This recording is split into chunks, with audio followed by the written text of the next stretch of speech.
जो कुछ किया सो तुमने किया, मैं कुछ किया नहीं। कहे कबीर मैं दास तुम्हारा, तुम ही हो साहिब साही। आज का यह सत्संग कोई साधारण सत्संग नहीं है। आज हम उस सत्य को छूने जा रहे हैं जो अगर दिल में उतर जाए तो इंसान की पूरी जिंदगी बदल सकती है। एक ऐसी वाणी जिसने अनगिनत आत्माओं को अंधकार से निकालकर प्रकाश में पहुंचाया। एक ऐसी पुकार जो सीधे आत्मा से निकलकर परमात्मा तक जाती है। कबीर साहिब कहते हैं कि जो कुछ किया सो तुमने किया, मैं कुछ किया नहीं। कहे कबीर मैं दास तुम्हारा, तुम ही हो साहिब साही। क्या सच में हम कुछ करते हैं या हमसे करवाया जा रहा है? क्या यह जीवन हमारा है या हम सिर्फ एक माध्यम हैं? आज का यह सत्संग आपके इन सभी सवालों का जवाब देगा। अगर आप भी अपने जीवन के दुखों से मुक्त होना चाहते हो, अगर आप भी सच्ची शांति पाना चाहते हो, अगर आप भी उस परमात्मा से जुड़ना चाहते हो, तो इस सत्संग को अंत तक जरूर सुनना, क्योंकि हो सकता है आज के बाद आपकी सोच बदल जाए, आपका जीवन बदल जाए और शायद आपकी आत्मा भी जाग जाए। तो आओ पूरे ध्यान, पूरे प्रेम और पूरे समर्पण के साथ इस दिव्य वाणी में डूब जाते हैं।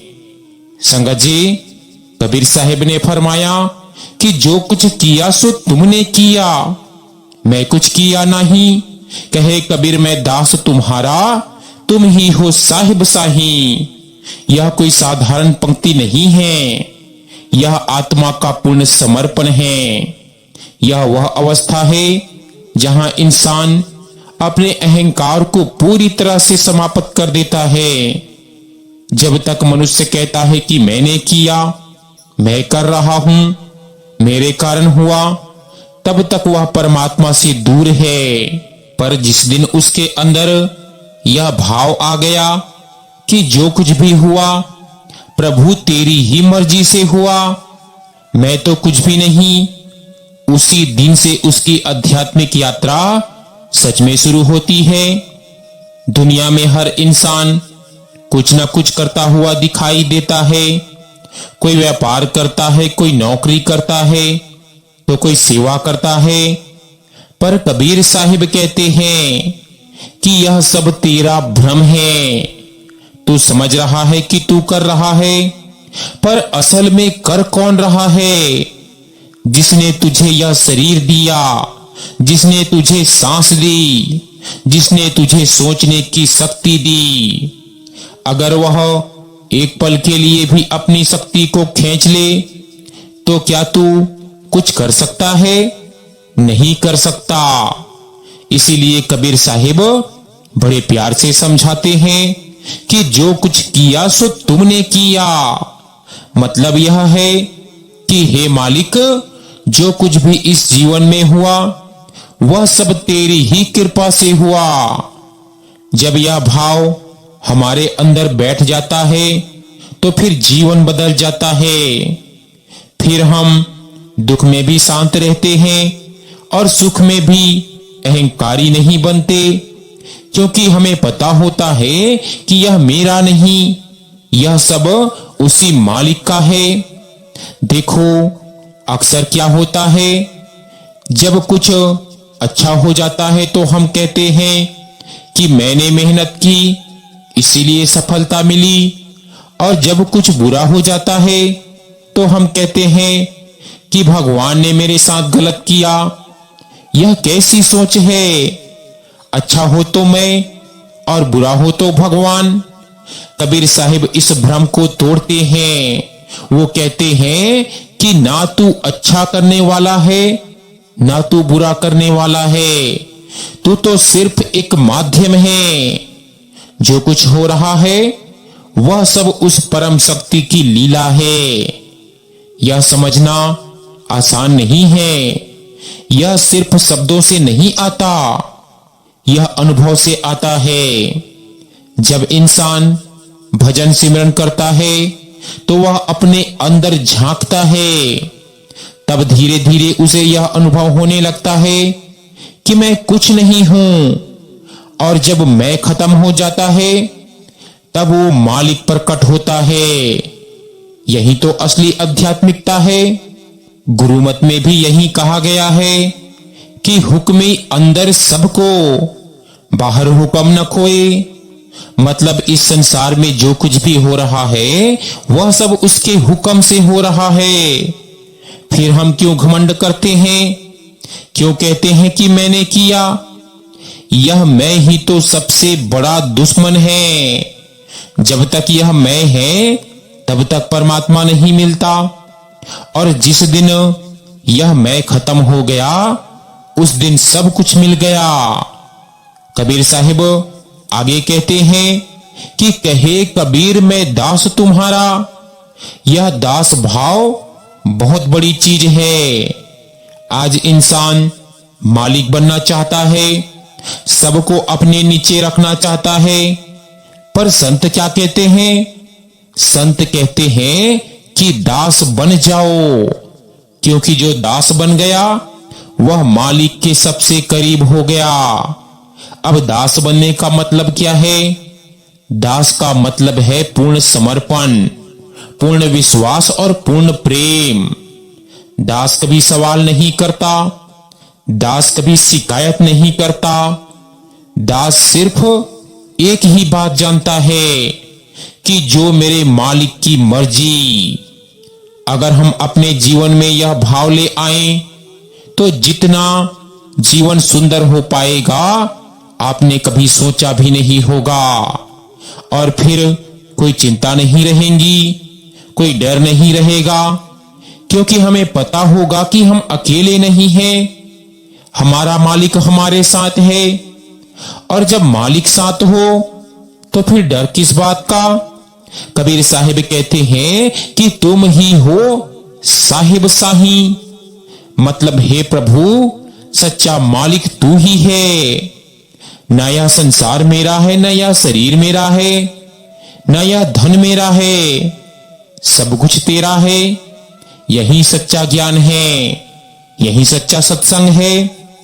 जब तक इंसान मेरा मेरा करता रहता है तब तक वह बंधन में रहता है।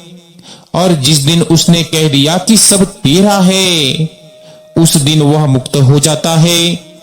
देखो, एक छोटा सा उदाहरण समझो। अगर तुम किसी किराए के घर में रहते हो तो क्या तुम उसे अपना मानते हो? नहीं ना। तुम जानते हो कि यह अस्थायी है, एक दिन छोड़कर जाना है। बस यह शरीर भी ऐसा ही है, यह संसार भी ऐसा ही है, यह सब अस्थायी है। पर हम क्या करते हैं? हम इसे ही अपना मान लेते हैं और फिर दुखी होते हैं। कबीर साहिब हमें जगा रहे हैं। वे कह रहे हैं कि ओ जीव जाग जा, यह सब तेरा नहीं है, सब कुछ उसी का है। और जब यह बात दिल में उतर जाती है तो फिर जीवन में एक अजीब सी शांति आ जाती है। फिर हम किसी से लड़ते नहीं, किसी से जलते नहीं, क्योंकि हमें पता होता है कि सब उसी का खेल है। कोई हमारा कुछ बिगाड़ नहीं सकता और कोई हमारा कुछ बना नहीं सकता। जो कुछ भी होगा वह उस मालिक की मर्जी से होगा। यही विश्वास, यही समर्पण हमें परमात्मा के करीब ले जाता है। तो आओ, आज से हम भी अपने जीवन में यह भाव लाएं कि हर काम से पहले कहें कि हे प्रभु, यह तेरी ही कृपा है। और हर परिणाम के बाद कहें कि जो तूने किया वही अच्छा किया। धीरे धीरे हमारा मन शांत होने लगेगा, अहंकार कम होने लगेगा और एक दिन ऐसा आएगा जब हम भी कबीर साहिब की तरह कह पाएंगे कि जो कुछ किया सो तुमने किया। और उस दिन हमारी आत्मा भी सच्चे मालिक से जुड़ जाएंगी। कबीर साहिब जब कहते हैं कि मैं कुछ किया नहीं, तो वह अहंकार को जड़ से काट देते हैं, क्योंकि मैं ही तो अहंकार है। जब तक मैं है तब तक वो नहीं है, और जब मैं मिट गया तो सिर्फ वही रह जाता है। जरा अपने जीवन को देखो, हर जगह मैं ही मैं भरा हुआ है। हम कहते हैं कि मैंने यह किया, मैंने इतना कमाया, मैंने यह बनाया, मैंने यह पाया, हर जगह मैं। और यही मैं हमें परमात्मा से दूर कर देता है, क्योंकि जहां मैं होता है वहां परमात्मा के लिए जगह ही नहीं बचती। संतों ने कहा है कि जब मैं था तब हरि नहीं, अब हरि है मैं नहीं। मतलब जब तक मैं था तब तक परमात्मा नहीं मिला, और जब मैं खत्म हो गया तो फिर हर जगह वही दिखाई देने लगा। देखो, यह कोई कहानी नहीं है, यह एक अनुभव है। जब इंसान अंदर की यात्रा करता है, भजन सिमरन में बैठता है, तो धीरे धीरे यह मैं ढीला पड़ने लगता है। और एक दिन ऐसा आता है जब यह मैं पूरी तरह से गिर जाता है, और उसी क्षण आत्मा को अपने असल स्वरूप का दर्शन होता है। पर यह इतना आसान नहीं। अहंकार बहुत चालाक है, यह हर रूप में आ जाता है। कभी धन का अहंकार, कभी ज्ञान का अहंकार, कभी सेवा का अहंकार, तो कभी भक्ति का अहंकार। हाँ, भक्ति का भी अहंकार होता है। इंसान कहता है कि मैं रोज सिमरन करता हूं, मैं बहुत बड़ा भक्त हूं, और बस यही गलती हो जाती है। जैसे ही मैं आ गया, भक्ति खत्म हो गई, क्योंकि असल भक्ति में मैं नहीं होता, सिर्फ तू होता है। कबीर साहिब हमें यही सिखा रहे हैं।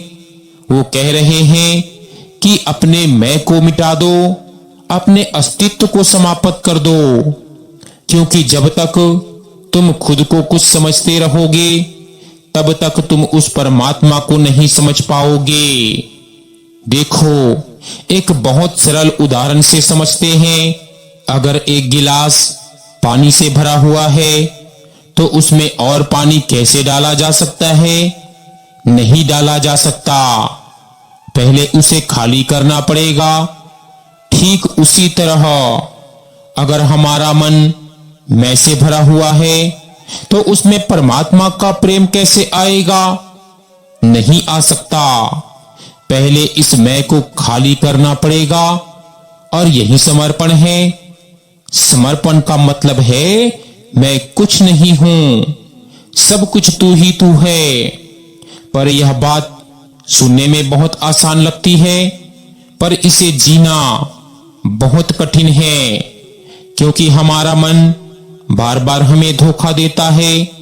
वह कहता है कि तू बहुत बड़ा है, तू बहुत खास है, और हम उसकी बातों में आ जाते हैं। पर संत कहते हैं कि यह सब झूठ है, तू कुछ भी नहीं है, तू तो बस एक माध्यम है। जो कुछ हो रहा है वह उसी की शक्ति से हो रहा है।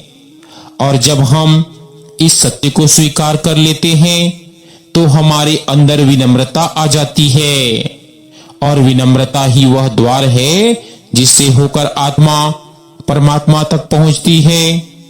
देखो, जहां अहंकार होता है वहां झगड़ा होता है, वहां अशांति होती है, पर जहां समर्पण होता है वहां शांति होती है, वहां प्रेम होता है, क्योंकि समर्पण में कोई टकराव नहीं होता। समर्पण में सिर्फ स्वीकार होता है, जो हो रहा है उसे स्वीकार कर लो, क्योंकि वह उसी की मर्जी से हो रहा है।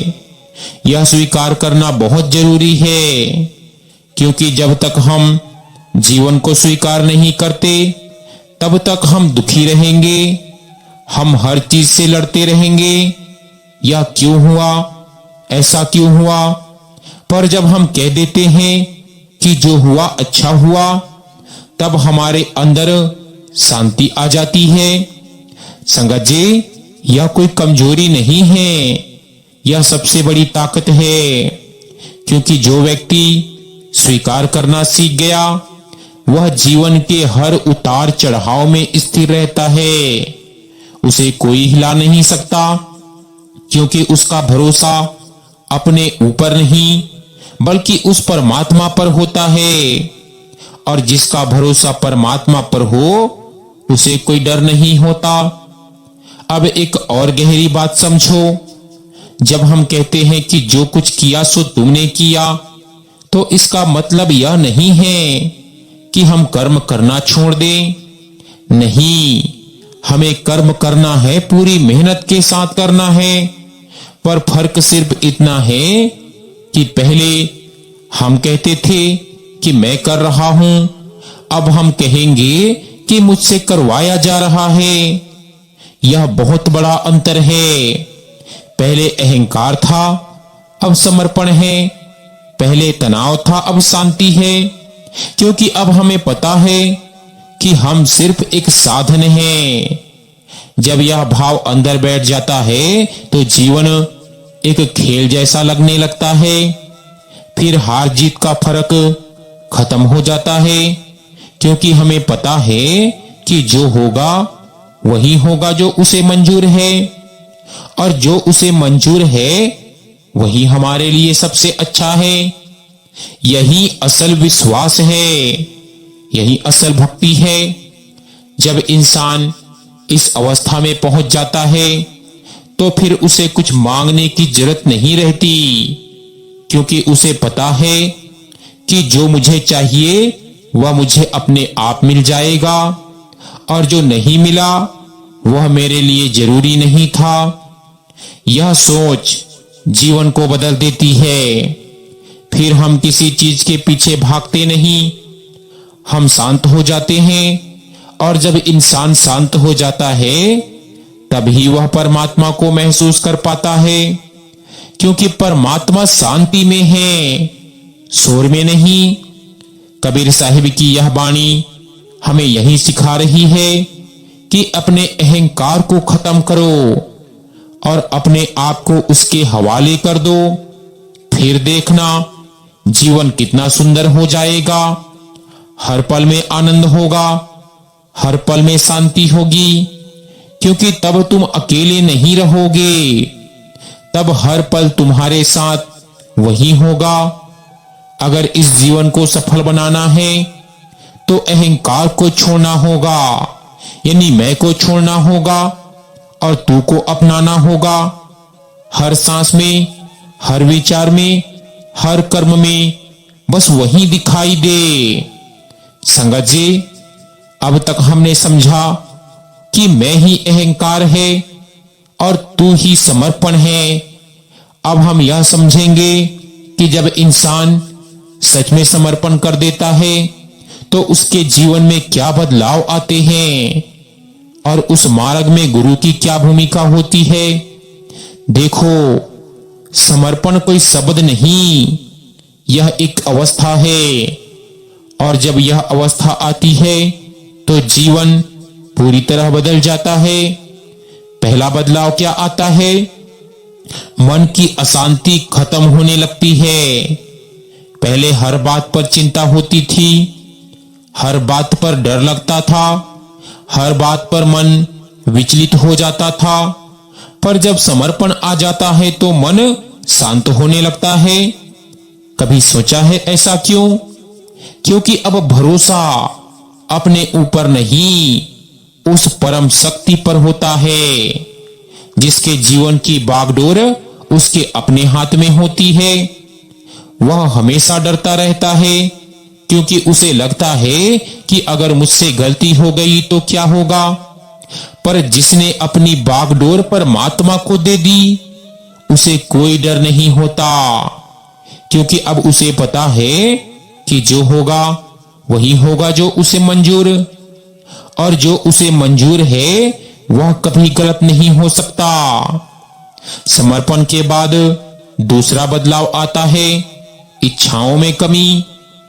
पहले मन हमेशा कुछ न कुछ चाहता था कि यह चाहिए, वह चाहिए, यह मिल जाए तो खुश हो जाऊंगा। पर समर्पण के बाद मन शांत हो जाता है। अब वह कहता है कि जो दिया है वही बहुत है। इच्छाएं ही दुख का कारण है। जितनी ज्यादा इच्छाएं उतना ज्यादा दुख, और जितनी कम इच्छाएं उतनी ज्यादा शांति। इसीलिए संत कहते हैं कि इच्छाओं को कम करो, और समर्पण इसका सबसे बड़ा आसान रास्ता है। क्योंकि जब हम कह देते हैं कि सब कुछ तेरी मर्जी, तो फिर इच्छाएं अपने आप खत्म होने लगती है। तीसरा बदलाव आता है रिश्तों में प्रेम।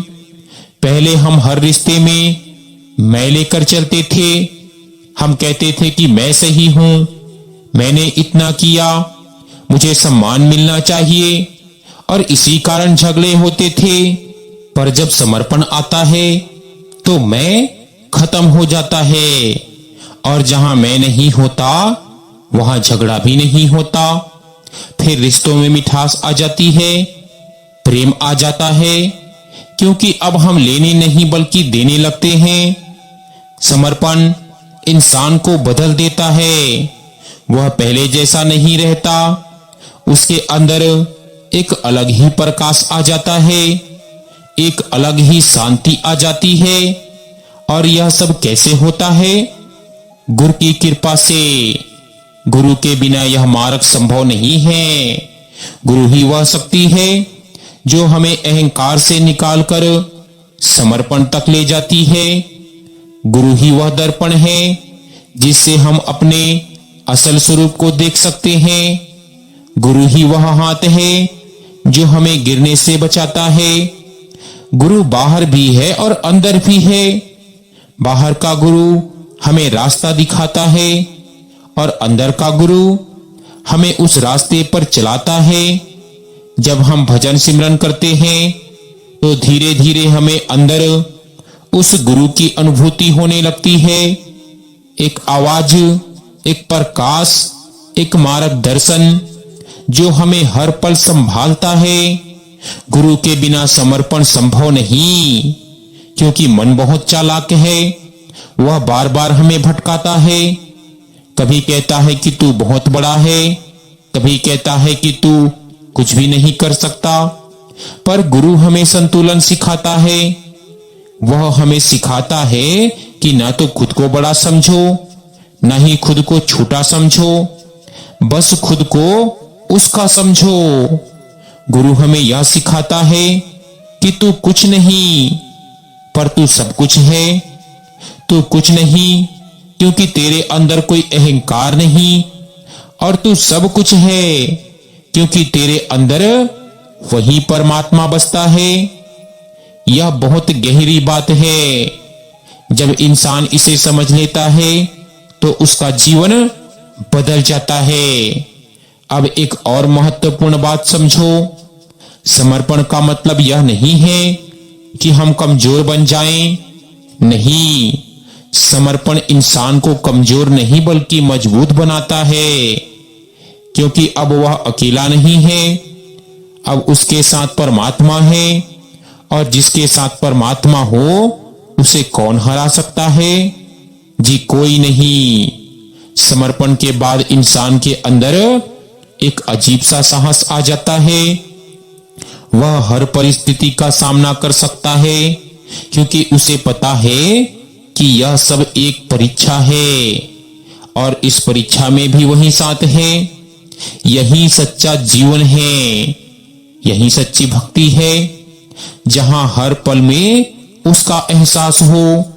चलते फिरते, उठते बैठते, हर काम करते हुए बस वही याद आए।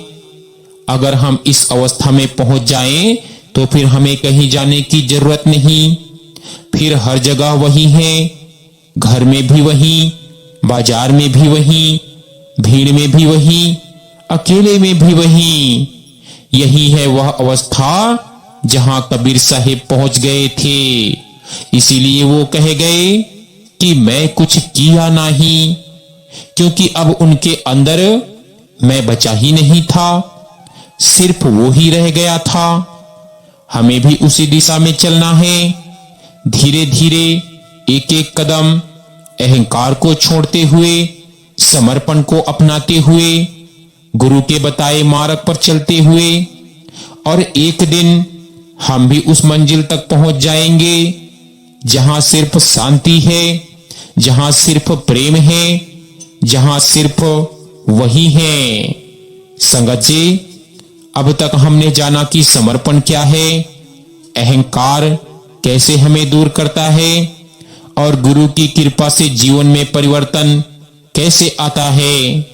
अब हम एक बहुत महत्वपूर्ण विषय को समझेंगे, वह है समर्पण के मार्ग में आने वाली बाधाएं और मन के धोखे। यह मार्ग जितना सुंदर है उतना ही सूक्ष्म भी है। यह बाहर का रास्ता नहीं, यह अंदर की यात्रा है, और इस अंतर की यात्रा में सबसे बड़ा विरोधी कोई और नहीं बल्कि हमारा अपना मन है। मन बहुत चालाक है, बहुत चंचल है, बहुत धूर्त है। यह कभी भी सीधे रास्ते पर चलने नहीं देता। जैसे ही आप भजन सिमरन पर बैठते हो, मन तुरंत बहाने बनाना शुरू कर देता है। कभी कहेगा कि आज बहुत थकान है, कभी कहेगा थोड़ा आराम कर लो, कल से शुरू करेंगे, और हम उसकी बातों में आ जाते हैं। यही मन का पहला धोखा है, यानी टालना। मन हमेशा हमें सच्चे मार्ग से दूर रखने के लिए टालता रहता है।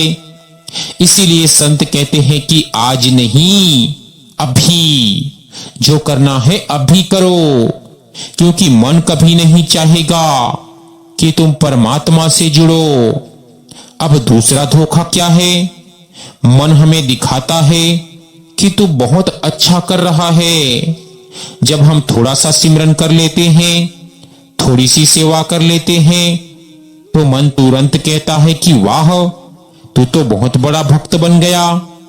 और बस यहीं से पतन शुरू हो जाता है, क्योंकि जहां मैं अच्छा हूं का भाव आया, वहां अहंकार आ गया, और जहां अहंकार आया वहां समर्पण खत्म हो गया। इसीलिए संत हमेशा चिताते हैं कि अपने आप को कभी बड़ा मत समझो। चाहे तुम कितना भी सिमरन कर लो, कितनी भी सेवा कर लो, हमेशा यह भाव रखो कि मैं कुछ भी नहीं। अब तीसरा धोखा है निराशा। कई बार ऐसा होता है कि हम सिमरन करते हैं, भजन करते हैं, पर हमें कोई अनुभव नहीं होता, तो मन कहता है कि कुछ नहीं हो रहा, यह सब बेकार है, और हम धीरे धीरे छोड़ देते हैं। यही मन की सबसे बड़ी चाल है, वह हमें निराश करके रास्ते से हटा देता है। पर संत कहते हैं कि धैर्य रखो, यह धीरज का मार्ग है, धैर्य का मार्ग है। यह कोई एक दो दिन का काम नहीं है, यह जन्मों का सफर है। इसीलिए अगर तुरंत अनुभव नहीं हो रहा, तो इसका मतलब यह नहीं कि कुछ नहीं हो रहा। अंदर बहुत कुछ हो रहा है, पर हमें दिखाई नहीं दे रहा। जैसे बीज बोने के बाद कुछ समय तक कुछ दिखाई नहीं देता, पर अंदर जड़ें बन रही होती है, ठीक वैसे ही भजन सिमरन का फल भी धीरे धीरे मिलता है। इसीलिए कभी भी निराश मत हो। चौथा धोखा है मोह। यह संसार हमें बांध कर रखता है। रिश्तों का मोह, धन का मोह, शरीर का मोह। मन कहता है कि यही सब कुछ है, और हम उसी में उलझे रहते हैं। पर संत कहते हैं कि यह सब अस्थाई है, एक दिन सब कुछ छोड़कर जाना है। फिर क्यों इतना मोह? मोह हमें समर्पण से दूर करता है, क्योंकि जहां मोह होता है वहां पकड़ होती है। और समर्पण में पकड़ नहीं, छोड़ना होता है। सब कुछ छोड़कर उसके हवाले हो जाना होता है। और पांचवा धोखा है डर। मन हमें डराता है, अगर तू समर्पण कर देगा तो तेरा क्या होगा, अगर तू सब कुछ छोड़ देगा तो तू जिएगा कैसे। यह मन का भ्रम है। समर्पण का मतलब यह नहीं कि सब कुछ छोड़ दो। समर्पण का मतलब है अंदर से छोड़ दो। बाहर से सब कुछ करते रहो पर अंदर से जुड़े रहो। संगत जी, डर को छोड़ना बहुत जरूरी है, क्योंकि डर हमें आगे बढ़ने नहीं देता। और जहां डर खत्म हो गया वहीं से प्रेम शुरू होता है। अब एक और गहरी बात समझो, मन सिर्फ धोखे ही नहीं देता, बल्कि हमें गिराने की भी पूरी कोशिश करता है। जैसे ही हम आगे बढ़ते हैं, मन हमें पीछे खींचता है, कभी क्रोध के रूप में, कभी लोभ के रूप में, कभी ईर्ष्या के रूप में, और हम फंस जाते हैं।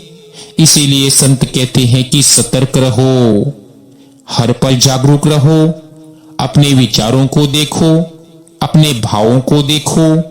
अगर कोई नकारात्मक भावना आ रही है तो तुरंत समझ जाओ कि यह मन का खेल है और फिर उसे जाने दो।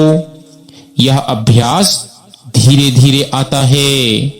शुरू में मुश्किल लगता है, पर जैसे जैसे हम सिमरन करते हैं वैसे वैसे हमारी जागरूकता बढ़ती है। और एक दिन ऐसा आता है जब मन हमें धोखा नहीं दे पाता। इस मार्ग में गिरना भी होता है। कई बार हम गलतियां करते हैं, भटक जाते हैं, पर इसका मतलब यह नहीं कि सब खत्म हो गया।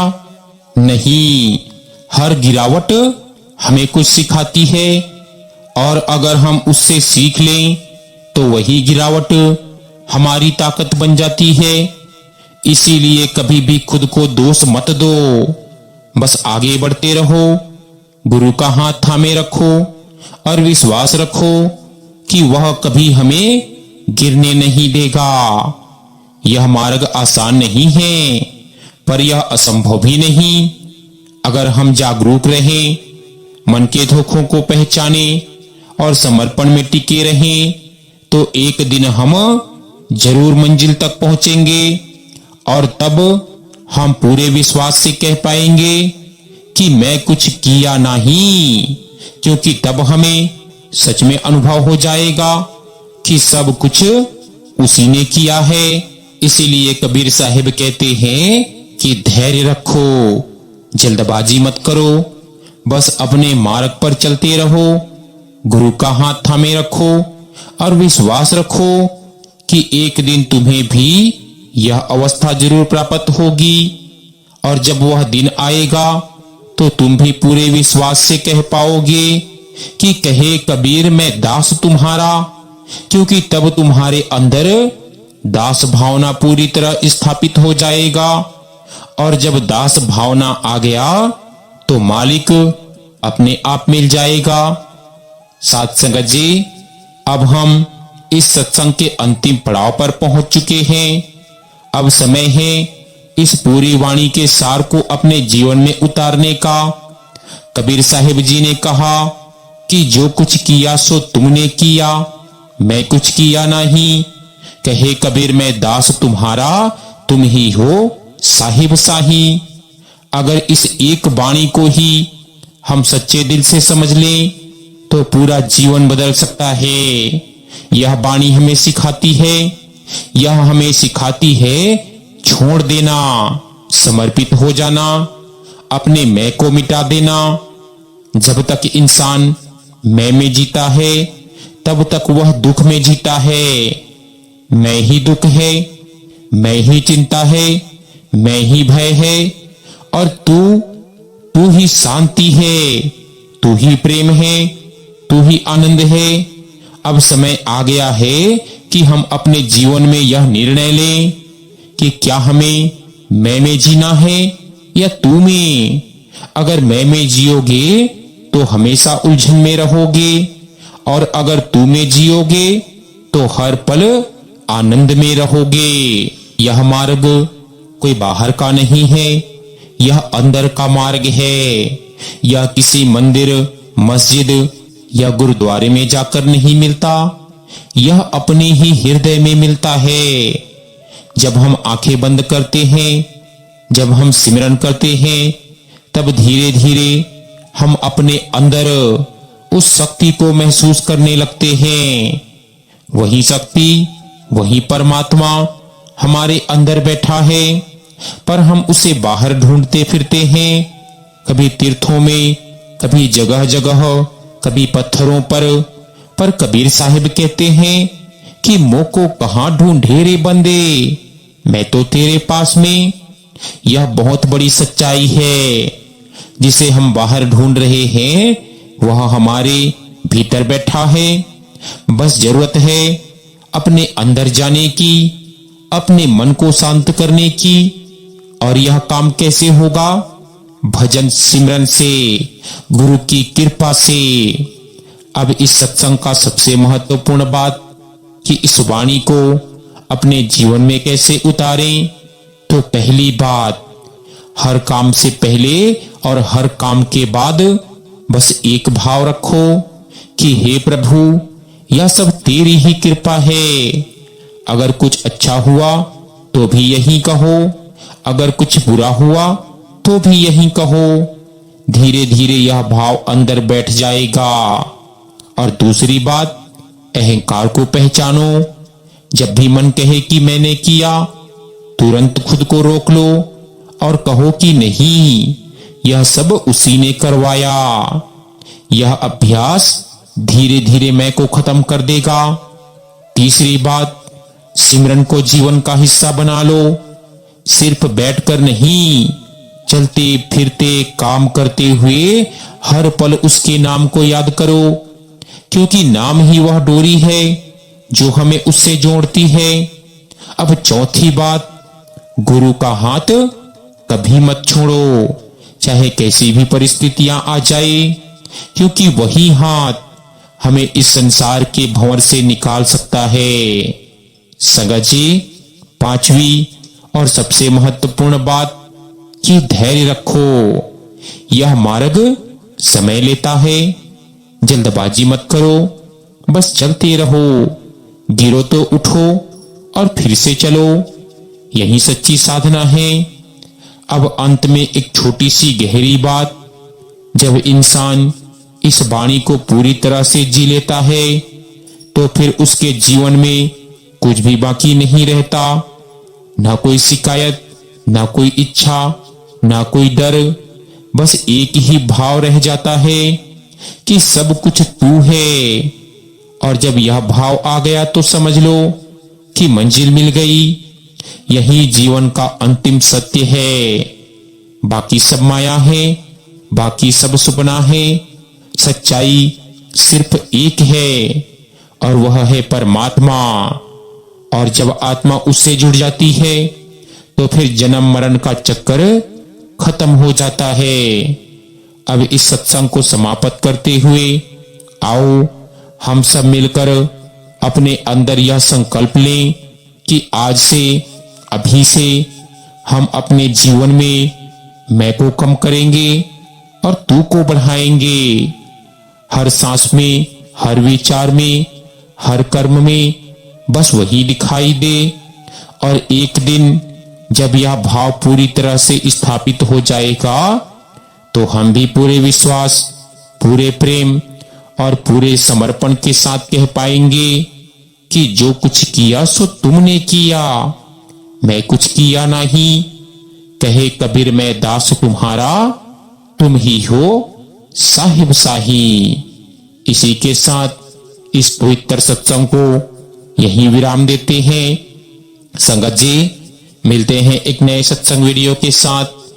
अगर आपने हमारा पिछला सत्संग नहीं सुना है तो जाकर जरूर सुनिएगा, बहुत ही प्यारा सत्संग है। तो संगत जी, आज के लिए बस इतना ही। जो भी सत्संगी भाई बहन चैनल पर नए हैं, रोजाना सत्संग सुनने के लिए विनती है कि चैनल निस्वार्थ प्रेम सत्संग को सब्सक्राइब जरूर कर लें और बेल नोटिफिकेशन को ऑल पर जरूर प्रेस कर लें ताकि जो भी सत्संग वीडियो रोजाना सुबह 5:30 या 6 के बीच अपलोड हो उसका नोटिफिकेशन सबसे पहले आप जी तक पहुंच सके। तो आज का सत्संग हमारा यही समाप्त होता है। मिलते हैं एक नए सत्संग वीडियो के साथ। हाँ जी।